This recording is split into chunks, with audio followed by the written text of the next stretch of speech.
Hello, everyone. I'm Brandon, and I'm with Group 4. Our group will be presenting how, over the past few weeks, we utilized the design thinking process to tackle the wicked problem of aging in place. Alongside me are Ashley, Michelle, and Raymond. I will be introducing the project, as well as the discover and define phases we went through. Ashley will cover the framing of the challenge and process reflection. Michelle will provide insight on our prototype and feedback, and Raymond will cover our implementation, next steps, and closing statements. Without further ado, let's get started with our project. The problem of aging in place is a complex one. While a large percentage of seniors wish to stay in their homes, a major obstacle is the isolation. When mobility decreases, social circles shrink, and loneliness becomes a major threat to mental and physical health. This adds to our wicked problem, poorly understood, interconnected, and requiring a human-centered approach. Our goal was not to design a care solution, but a connection service. We wanted to create a place that empowers seniors to easily discover and participate in meaningful community life, moving their emotional state from isolated to included. To clearly frame the complex problem, we must define what is aging in place. Aging in place is about growing older in a location where you feel comfortable with the support you need to stay safe, independent, and enjoy life as you age. The primary group affected are elderly adults, but aging in place can have an impact on everyone, including family members, caregivers, healthcare services, communities, policymakers, contractors, and others involved in supporting aging populations. It is essential to discuss aging in place for a proactive and compassionate path to aging, which helps people stay in control of their lives and reduces risk of being unprepared. Our team used a design thinking approach grounded in empathy when assessing the challenges of aging in place. We found that most older adults want to remain living in their own homes. It's where they feel safe and comfortable and in control. But aging in place isn't simple. It's a complex challenge that affects more than just the individual. It impacts families and communities. It raises difficult questions about accessibility, health, finances, and emotional well-being, things that can quickly become overwhelming. One thing that stood out clearly to us is that most seniors want to stay home, but as mobility declines and isolation increases, that goal becomes harder to reach. The biggest threat to aging in place isn't just a fall or medical emergency, it's loneliness.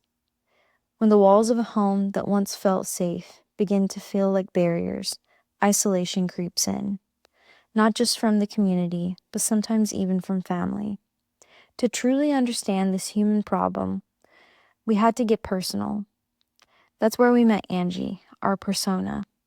She brought this issue to life for us, helped us see the nuances, the fears, and the hopes. Now, Brandon will break down the details of the discover and define mode that we explored. Our journey began in the discover phase, reviewing videos, sites, and articles covering the wicked problem of aging in place. Using the information we gathered, we collaborated and created a list of open-ended interview questions based on key topics we discovered. Our focuses were on mobility, social engagement, caregiving dynamics, and future planning. From there, we moved into the define phase by conducting in-depth interviews with adults over the age of 65. Listening to their stories revealed a complex emotional landscape. Seniors weren't just worried about health. They were deeply concerned about their ties to their communities and roles within the family. Their primary needs were control and meaningful connection, and their greatest fear was becoming a burden. We saw firsthand the delicate balance they manage, often continuing to be a caretaker for a spouse or a younger generation, while trying to maintain their own independence. Our empathy maps visually summarized these feelings, honing in on how they feel, what they see and hear, what they say and do, and their pains and gains. Oftentimes, their words didn't match their gestures, with a majority of our interviewees saying passive responses like, "I'm fine," with mismatching body language.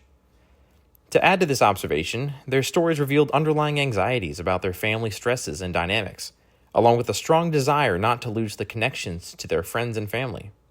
These were key insights that defined our next steps. To synthesize this data, we created individual character profiles and combined those into our composite persona, Angie. Using this persona, we started breaking down the information to our key findings, needs, and insights. In doing so, we had the realization that Angie isn't just worried about her basic needs. She craves meaningful visits with family and connections with friends while simultaneously juggling the responsibility of being a caretaker, a dynamic we frequently encountered. This led us to define our first point of view, or POV, statement. A senior citizen needs to be involved in the community and have connections with family because they need a sense of purpose, security, and a support system.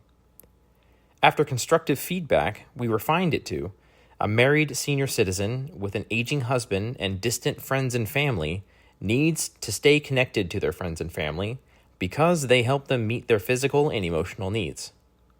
This powerful POV then launched us into the create phase with our how might we statement. How might we make visiting Angie more fun for family and friends? This framed the specific problem our prototype needed to solve. Next, Michelle will cover the prototype and feedback section as our group hit a wall, challenging us to pivot. In our brainstorming session, we decided to prototype an idea for a backyard oasis. We wanted to create a peaceful space for friends and family to gather with music and games. This prototype addresses the problem of social isolation and a lack of quality time with friends and family that those aging in place seem to face. Upon further evaluation, we ran into a couple of pitfalls with this idea. Is this approach scalable? Is it too personalized for Angie? Are we making an assumption that the older generation wants to host? Do they have a backyard or enough space inside? As we dove into these questions, we decided to make a pivot. Our new prototype is designed to support Angie in her caretaking role while empowering her friends and family to take an active role in assisting her. This comprehensive website features a personalized smart profile, an array of tools and services, and these features are better adapted to accommodate the unique needs and limitations of Angie and her husband. This platform aims to provide Angie with daily support while encouraging transparency and collaboration between her and her loved ones. We kept our design simple, the colors bold, and created an AI chatbot assistant named Brenda. Our AI assistant helps users who struggle with technology navigate the website in signups, answers any questions, and supports a seamless user experience. Our website offers an array of services and activities, from pen pals to write letters, indoor and outdoor activity options, local dining with senior deals, tips to make a peaceful space in your home, access to community fun, and options to make new friends. When we conducted a second round of testing our new prototype with our original interview panel, overall the website was received positively and the feedback was constructive, which led us to make concrete steps for our next iteration. While our users liked our product at a 70% success rate of approval based on the design, we focused on community connections with a smart profile and the ability to access local events, as we believe our approval rate can be increased. We found the areas of improvement for our next prototypes to be based on their testing and feedback. In the pen pal section, its practicality and safety aspects were a bit skeptical by our users. Our data privacy in the smart profile section, our brand recognition in the strength, and the service offerings were something that we needed to reflect on. In our current iteration of the prototype, we decided to remove the pen pal section. We added a logo to our Active Living brand in our homepage to make our brand more recognizable. We redesigned the surface to reflect calmer colors, to have small descriptions of what the services are, and create icons to help establish trust. We added a voice service feature to Brenda to help our users build confidence in asking for help with our customer service representatives. This iteration is built to ensure a better user experience by focusing on simplicity, clarity, and building trust. Next, Ashley will cover our reflections in this process. In conclusion, our group's testing process highlighted the strengths, weaknesses, and growth areas within our active living initiative. Our user feedback validated our prototype's purpose and usability with particular interest in community-focused features and personal connections features. The process was both informative and very eye-opening. Gathering direct user feedback provided us an insight into the lives of our target audience and gave us a clearer path to understanding that isolation as being one of the main issues within the older community. As a team, we did not anticipate some of the issues our users highlighted, and we were caught by surprise by how differently each user interpreted certain features. Concerns regarding privacy and trust emerged stronger than expected, reminding us that user confidence is essential. Additionally, some features like the pen pal feature we believed would be well received, but were met with resistance and confusion. These unexpected findings highlighted the necessity of clear communication, user-centered thinking, and remaining flexible in the process. In the future, our team could place a greater emphasis on aligning our concepts to the user's needs. During our early brainstorming, we generated a range of creative ideas, but ultimately they didn't address the core issue of isolation. A more deliberate connection between what we learn from users and our idea selection would help us stay aligned with our user needs. We learned the importance of designing prototypes with broader relevance. Our initial prototype was too narrowly focused on a specific persona. We aim to build future solutions that incorporate diverse user input to ensure the solutions meet the needs of all of our audience. To close our briefing out, Raymond will discuss our business model canvas and our final mission statement.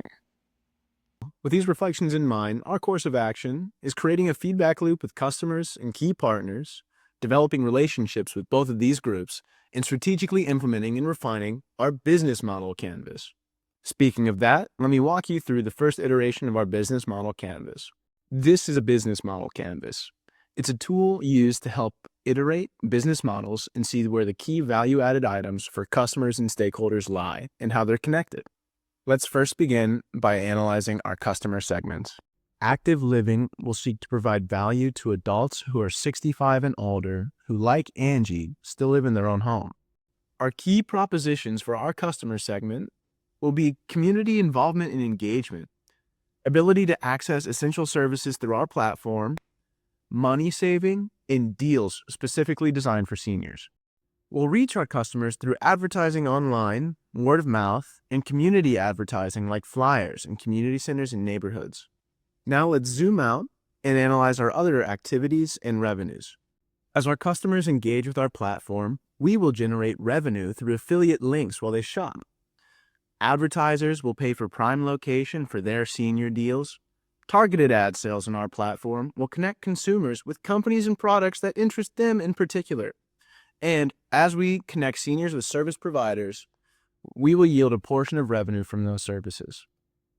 To continue reaching our customers, we will advertise our services online and establish a trusted feedback relationship with seniors to ensure we meet their needs in a pleasant way over time. We'll partner with groups like Meta for advertising purposes, as well as local community centers that are seeking to engage with seniors right in their backyard. Other groups like CMMS, who regularly work with seniors, will also be vital partners in ensuring we continue to provide value added for our customers. Our key resources will inevitably be an engaged user base, well-maintained and user-friendly web design, and advertising partnerships. This will continue to provide a flow of traffic to our website that benefits our user base. Another key resource that we also consider a customer segment would be tech-savvy folks who want to introduce their elderly loved ones to an all-in-one simple solution to help make their senior's life more engaged. This generates a simple cost structure focused on web design and upkeep, alongside advertising expenses to build our key resource of a user base. We will continually engage with our customer segment within the application daily and through regularly scheduled surveys to ensure their experiences continue to be positive one after the other. At its heart, this project is about helping seniors like Angie age with dignity, independence, and connection. Thank you so much for listening in. We hope this was an informative and helpful presentation. Have an amazing day.